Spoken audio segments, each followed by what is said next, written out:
Hello, and welcome to another Mondays with May. If you're a returning viewer, thank you so much for choosing to come back, hang out, and spend a little bit of your day with me.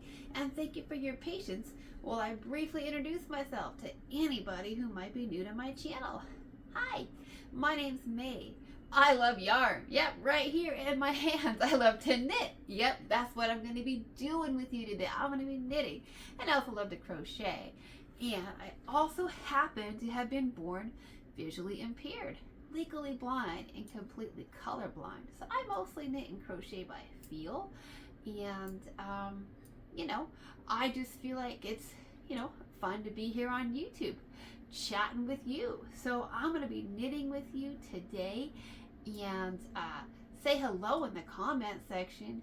Let me know where you're watching from, and let me know what we're doing together today. Are you knitting with me? Are you crocheting with me? Sewing? Maybe just doing some cleaning up around the house, looking for some company on the YouTube street, someone to hang out with. That's totally fine. How was your weekend? What did you get done? Did you get some crafting done? I, did crafting, of course, right? Did some knitting and some crocheting. And now, also did some laundry, right? Did some laundry, did some baking, just kind of life stuff, right? Life stuff that we got to do, the everyday kind of like maintenance stuff of life. So now I'm knitting with you, and I've got the blanket. I think it's been almost 2 weeks since you've seen the blanket. Probably it's one that I think we worked together on a Whip Wednesday, and I was asking you about it, if I should continue with it or not. And I've been feeling really ambivalent about it. That's one thing. Another thing is it's just been too hot to work on it. Now, it's not like hot, like, unbearably hot. It's actually been really pleasant weather here, like, 80s, which to me is really nice weather, very bearable, but, still kind of warm for, like, knitting on a blanket, even though there's not much to my blanket. I think I did, like, maybe 2 rows, right? So it's the last time we hung out. So I set it aside in part because I was like, too hot to work on it and didn't want this big blanket even though it's small. And then, like I said, just, ambivalent about what this blanket wants to be when it grows up, right? When I say, like, what does your yarn want to be? Like, let it tell you what it wants to be. Like, what does my yarn want to be when it grows up, right? My yarn might be tangled right now. That's no good. I hope not. We'll see what happens when we get there, right, in the project. But we might have, I thought I had this all untangled because it was tangled, because guess what? It's just been sitting here for like 2 weeks, and then I get other ideas. I'm like, oh, I want to work on this, and oh, I want to work on that, and I don't know about that blanket, and I don't know if I should finish it, and I have this other yarn in the house that I'm super excited about that I want to do, and I have other projects in mind. And so, then the blanket that I feel ambivalent about gets put off to the side, and more stuff gets piled on top of it, and then, I don't think about it for a while and don't make decisions on it. And so I was like, well, maybe you should at least get it out, right? Get it out and touch it and feel it and work with it a little bit more, and maybe that'll help make you make a decision on whether or not you should continue with it or not, or whether we should frog it, or we could make it into something else. I mean, we're only a few rows into it. Oh my goodness, I think there really is like a tangle. I really thought I had this all worked out. That's like awkward and embarrassing, huh? On camera, and my yarn is acting up. Like kids and pets, right? You're out in public and they're gonna act up or something. Yeah, we're on camera. My yarn decides it's not done. I see it got all unwound on the bed here with me, and then I had to didn't deal with it, right? So it's on me. Don't get me wrong, it's on me. I know it. I know that's all me for not taking care of my yarn better. Not, like putting it aside in a safe place where it wouldn't get tangled or anything like that. But I did specifically be like, maybe you should make sure that's untangled before you start your video. And I thought I did, but clearly I didn't. Clearly my yarn has decided it wants to be tangled. That's what it wants to do when it grows up. So, um, it's reminding me of my guide dogs back in, back in the day. They could be perfectly well behaved, right? And then a dog trainer shows up and they're like, "Ooh, let me do this today," right? Yeah, that's nice. That's nice. So we'll see. We'll see if we got that untangled or not. I don't know. Thought I had it, then I didn't. So my thoughts were on this blanket. So if you missed that video or if you don't remember, because it's been like 2 weeks and you have your own life and your own projects, and totally understand.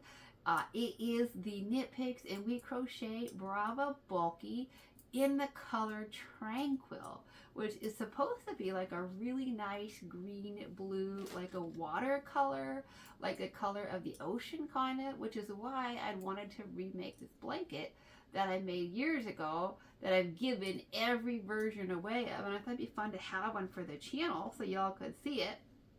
But I did do the research on it, and you can't purchase it anywhere anymore. So I'm kind of like, well, do people want to see that?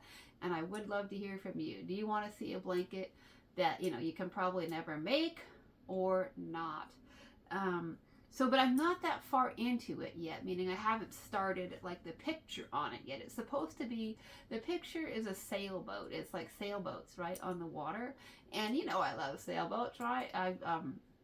We talked about the Astoria tonal skirt, right? Why I chose that. I have a whole bunch of videos on the Astoria tonal yarn and why that's such a special yarn to me, because I went on a sailing trip with a man that I dated for several years to Astoria, Oregon, and we went sailing out of the ocean with his uncle and my first guide dog Genevieve and his uncle's wife and all that. So I had really, really good memories of that. Really had a lot of fun out sailing.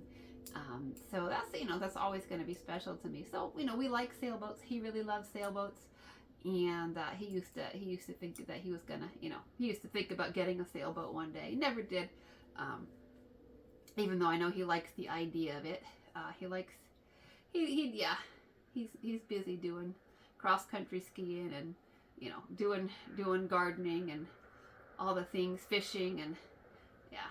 So to my knowledge anyway, we haven't talked in over a year, but anyway, the sailboats are cool to me. So I kind of wanted to redo that sailboat blanket, but at the same time, like I said, it's not one that you guys will ever be able to purchase. You can look at it and probably come up with a way to reconstruct it. Oh my gosh, I can't believe this yarn is still tangled. Wow, that's weird. So anyways, you could probably look at it, reconstruct it. I know that there's other blankets with sailboats on them. In fact, you know what, Knit Picks, I believe Knit Picks has a free dishcloth with a sailboat pattern on it, like one of those picture dishcloths that's, I think, done in like stockinette and reverse stockinette stitch. And I'm pretty sure that's a free dishcloth at Knit Picks. I think I've seen it before. And so I actually think you could take that same sailboat picture off of the dishcloth and probably use that for a blanket, or for blocks, even like if you want to do a blanket with different blocks and different pictures for babies or something like that. I think you could use that little sailboat dishcloth that they have and insert it in there. So I certainly think it wouldn't be the same as the one that I did before. The one that I'm thinking about redoing has got like some waves and stuff at the bottom. It's going to be some textured waves is what I'm thinking. I know it's what it had on it. So that's what I was thinking. That's why I thought this Tranquil color yarn in this blue-green, it's supposed to be the color like kind of the ocean. And I thought, wouldn't that be perfect, right? Wouldn't that be perfect to do like a tactile, stockinette, reverse stockinette type picture blanket of sailboats? But mixed feelings because it's not available. So the other thing I was thinking of is I do have the airplane blanket, which I think if you watched, I did a video on Brava as the yarn of the month. I want to say it was the yarn of the month in this month, in September, the yarn of the month, September, at Nitpicks. And so in that video, I showed you a blanket that I knit with the Brava Bulky that's got an airplane on it. It's like another tactile stockinette, reverse stockinette type picture blanket.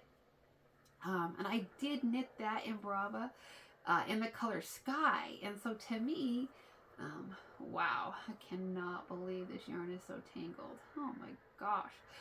So, that is a paid for pattern. So it's not one I can teach you or anything like that, but I could still knit it again, and I could certainly share the link, where you too could purchase it. I didn't design it at all. Can't take credit for that. I could take credit for the knitting. That's as much credit as I can take, is that I purchased my own yarn and then I knit the pattern, right? And then I paid somebody for the pattern, somebody who's got more talent than I do. When it comes to, oh my goodness, we got yarn baby, yarn barf. I don't know. What do you call it when your yarn tangles up like this? Yarn barf, yarn baby. I don't know. But, I just know I've got a serious little yarn mess over here. And I don't even know if I'm going to be able to work this out with y'all, or if I'm going to have to like pause the video, because I don't want it to take forever for me to try to figure this out. And I'll be honest with you, yarn knots they can be hard for me. Yeah, I'll just tell you that. Untangling yarn, I'm gonna stick my needle tip in there, right, and try and untangle that a little bit. I don't know if I'm making this better or worse. Okay, let's be real. Am I making this better or worse? Yeah, so, we might be making a decision here really fast on this project, because it might be too tangled to salvage the yarn. That might be my own fault for leaving this yarn here on the bed, leaving this project here on the bed for weeks and weeks and weeks, right? And being like, no, I'll deal with it. I'll think about it. And then, not dealing with it. So I might have neglected my yarn to the point that it was like getting its own plans, right? It was like, if you don't deal with me, I'm just gonna get tangled up, and I don't want to be this blanket that you have in mind. I don't know. Maybe when I say let your yarn tell you what it wants to be when it grows up, this yarn might be telling me right now that it does not want to be worked with, that it doesn't want to be played with right now. So let me see if I can deal with this or not, or if I just need to pause the camera for a minute, and so that I'm not sitting here dealing with yarn barf, yarn babies, all the tangles in the yarn. I don't know, I might be able to knit a few more stitches with you, because there was something else that I wanted to talk about, and I would like to just hang out and knit with y'all, and not have to worry about entangling my yarn in the middle of the video, right? I mean, that's a conversation that I wanted to have. So I could make this yarn into, if I can get it untangled, it might not be anything if I can't get it untangled. But I was thinking, I'm like, I wonder, I could just make the airplane blanket out of this yarn instead, and then I could show it to people, and and I can show you the pattern anyway, by the way, even if I don't make it. If you're interested in the link to Ravelry and where to purchase that beautiful pattern, I can certainly share it with you. It is purchased on Ravelry, so there you go. If you want to look it up yourself and you have a Ravelry account, you can feel free to look it up there. So there's that. But the one that I made in the color Sky, which to me, even as somebody who's colorblind, right, Sky says sky, and so it said perfect color for airplane blanket, which is why I chose to use it for that. And then this particular color, Tranquil, the blue-green of the sea, said to me, like, that's the perfect color for sailboat blanket. So in my mind, because I'm colorblind and because I really struggle with those things, I don't know I just kind of have to go off the information on the color description, right? When that's one thing I say all the time on here, why I shop at Knit Picks and Weave Crochet, because they have the best color descriptions on the internet. So that's really helpful to me when they say it's like a blue-green, like the ocean, like water, and so that makes me think sailboat for it, versus the sky, it makes me think plain boat for it. So I would love to hear from you on your thoughts on, should we go with sailboat blanket even if you can't purchase the pattern anymore, or should we go with plain blanket even though it's in more of like a blue-green, or should we just do something else completely with this yarn? Because I'll be honest with you, those picture blankets like that, like either one, either the airplane or the sailboat, I'm only going to be able to work with you for a few rows on camera, right? And then the rest of it is a picture. And there's not really even like a pattern to it, really. I mean, there's a pattern to it in the sense that, you repeat the boat a few times on the pattern, but it's the shape of a boat, and so every row your count is going to change, right? And so it's not something I can memorize. Like there's some patterns, even I mostly just sit and knit stockinette with you, or work up like the cardi that I did with you that was just, half double crochets, and that I got to the end of my row at least before I got to deal with this knot situation. Oh my god, so that's probably what happened. I got tangled up with, I have another needle over there. Can you believe that? There's another needle with another abandoned project, another like sleeping, hibernating type whip over there. And so the needle from that project got tangled up with this yarn on this project, and so every time I was like, shuffling stuff around, the two projects would get intermingled. And yeah, does that happen to you? Are you like me, where you just kind of like pile project on top of project on top of project? I need to get better at like using my project bags. How about that? I bought those, I don't know if you saw the video, but I had a very small Knit Picks order where I got those plastic project bags, and I was like, those would be cool for me to keep my projects organized even here in the house, right? Never mind leaving the house, even in the house. Well, obviously, this little disaster here on the bed that I thought I had squared away before I turned the camera. I really did. I promise y'all, I wasn't planning on coming on here and untangling yarn. I really was like, oh, I've got it. I'm ready to record. Well, obviously I'm not. So, but I guess I could pause the camera. What are your thoughts on that? Should I just pause the camera so you don't have to watch me deal with my yarn? Or are you like, yeah, no, that happens, right? That happens to me, right? Because, I do know what happens to pretty much all of us. This would not be my only project in which my yarn gets,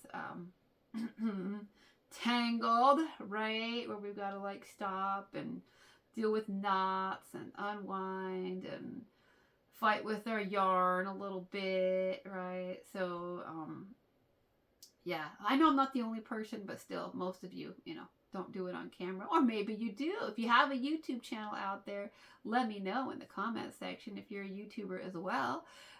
There's so many YouTube channels out here that do yarn. So, hey, if you got one and you're watching, let me know. I'd be happy to check it out. I'd be happy to say hello to you over on your YouTube channel.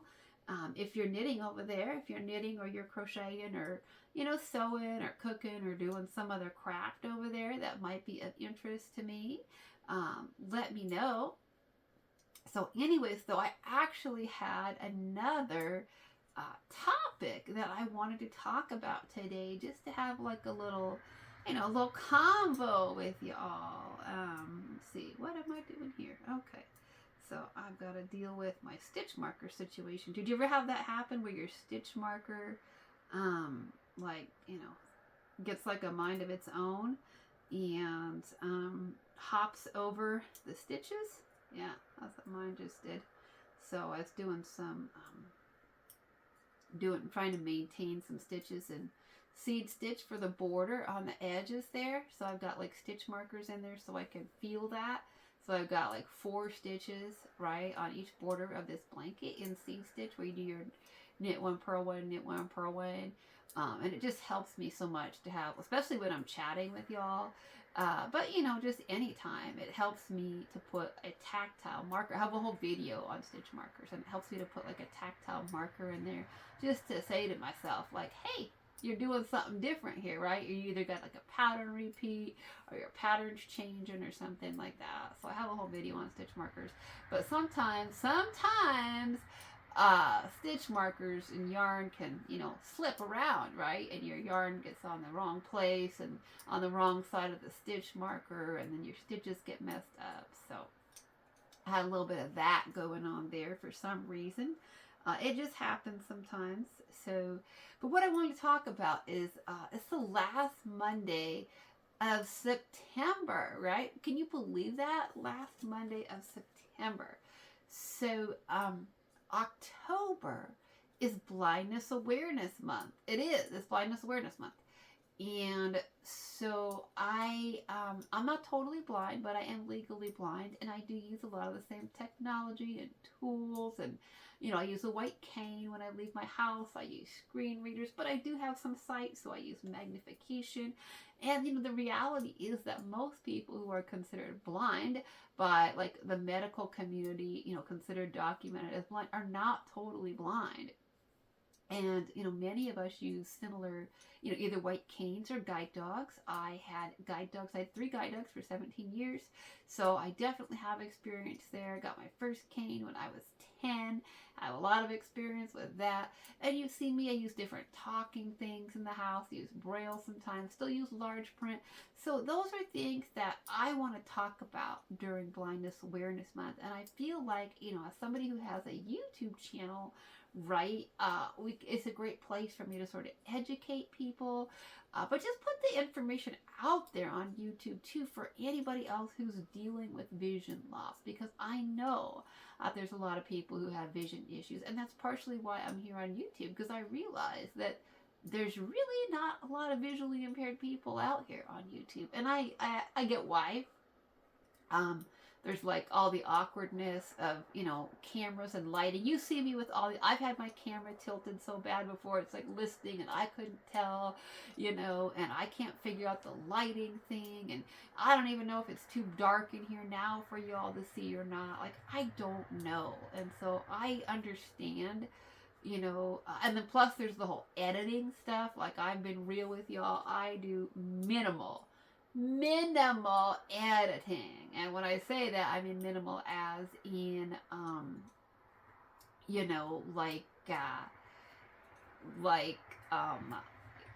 I have an app and I just mash clips together. Right?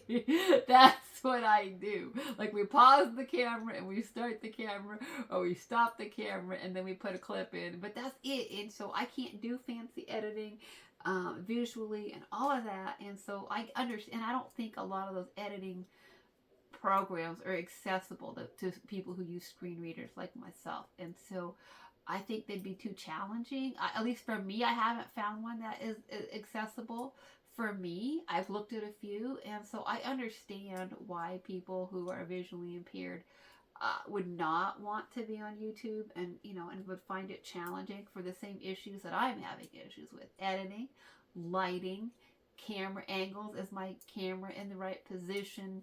You know, is it tilted? All of that kind of thing.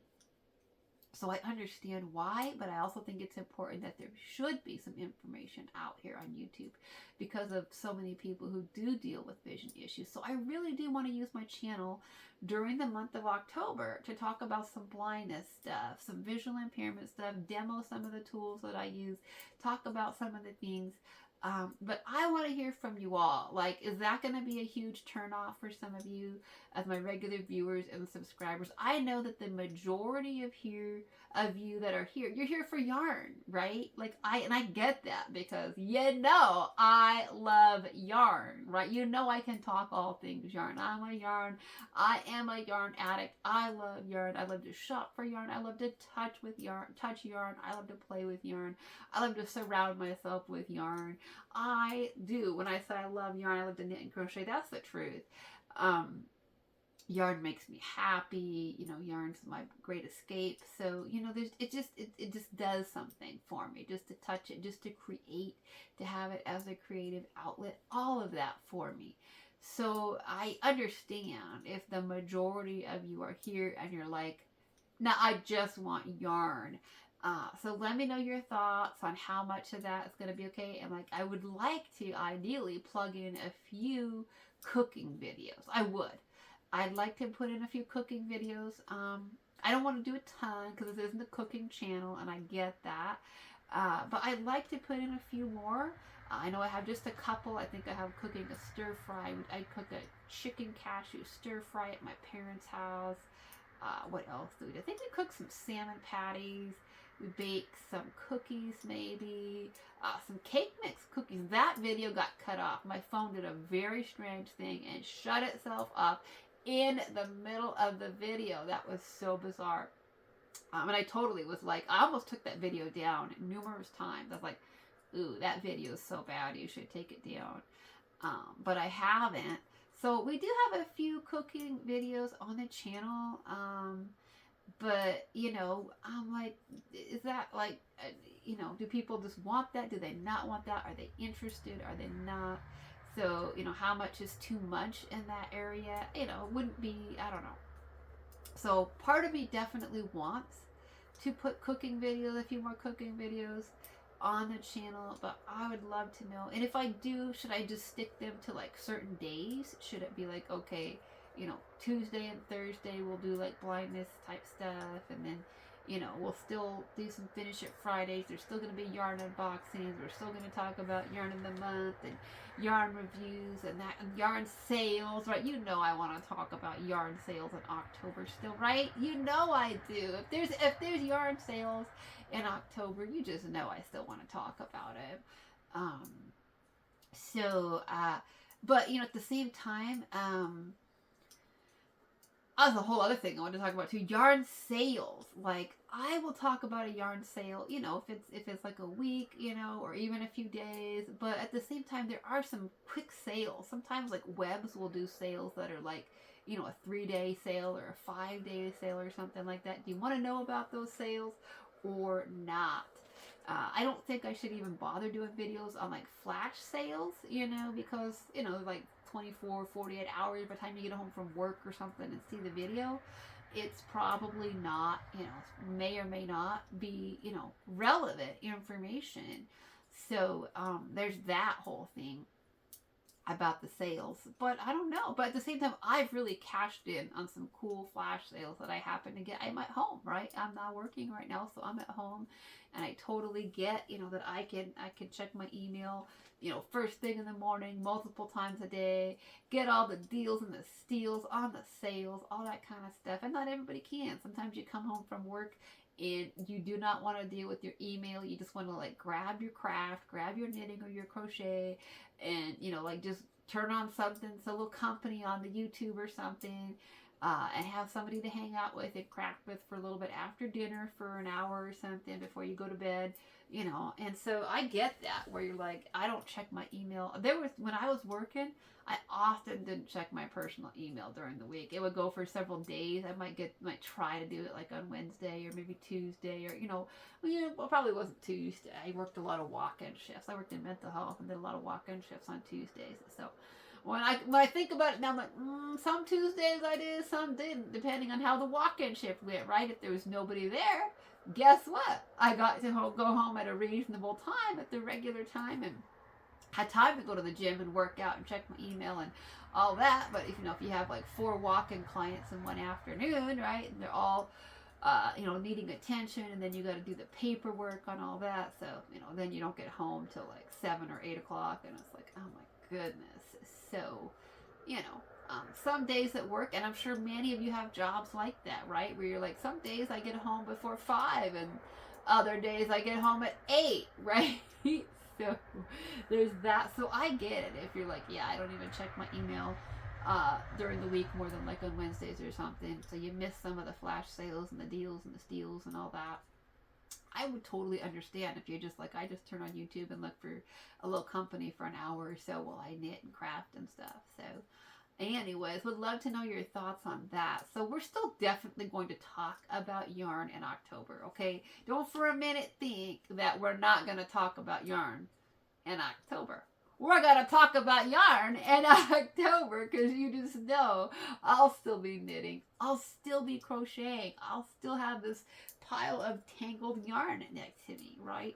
But let me know your thoughts on that. And if we do talk about some blindness stuff, should we mostly stick to managing color in projects and accessing patterns and that kind of a thing?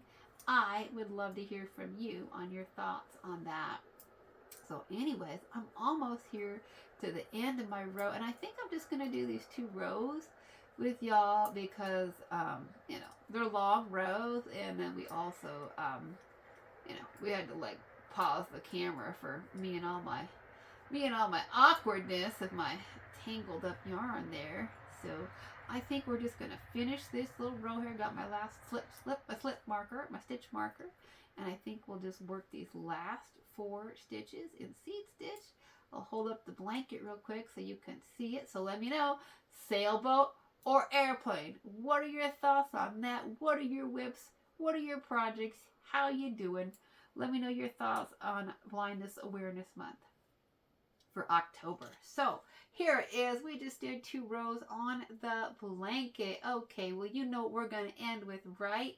Creativity is for everybody. Whether you see or you see like me, which is not in color and not in a day, or you don't see it all. Creativity is for you. And whether it's knitting or crocheting or sewing or quilting, I better not get this tangled again, huh? Or beading or sculpting or painting or untangling yarn, creativity it's for you. Yeah, I completely lost track of what I was saying. So I kind of think that I should go now. Alrighty. Well, thanks so much for listening. And until next time, happy stitching. Bye-bye for now.